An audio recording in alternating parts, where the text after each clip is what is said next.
Gentleman from Nevada.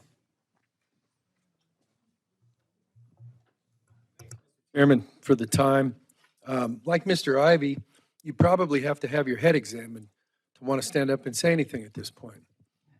But wouldn't be the first time for me, so let's just go ahead and take a whack at it, huh? I want to put a thought forward, because we've talked about duty all day long and stand up for Congress and all that other sort of stuff.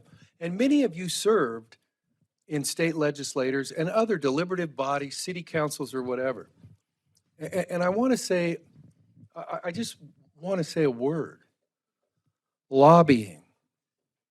Now, I speak only for myself, so nobody leave the room and say, Amodei said, you should have done this, or you didn't do that, or whatever.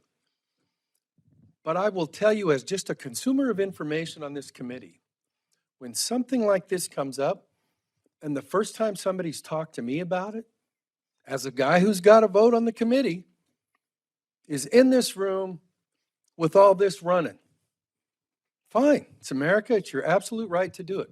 But I can tell you this, in my experience on this committee, whether it's old or young or just, whatever, I've worked with people on that side of the room.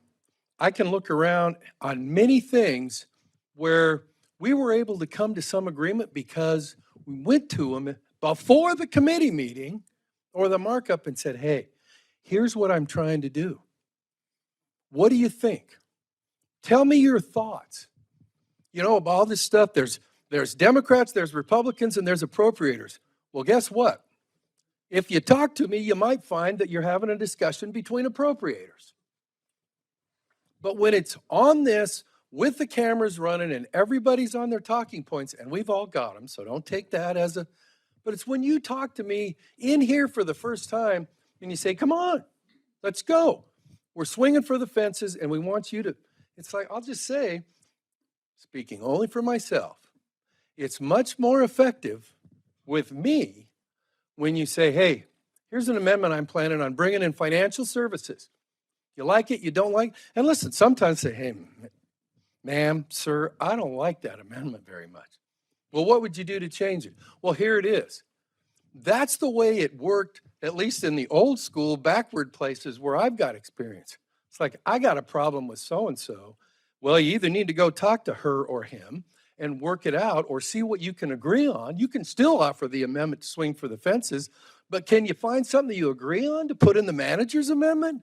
Or that maybe the subcommittee chair, when I was in the minority, would say, you know what, I'm not going to say much. That isn't happening in my experience this time. So you can talk about Democrats, Republicans, but when we come into this room, there's a heck of a lot of talking points with the cameras running, and guess what?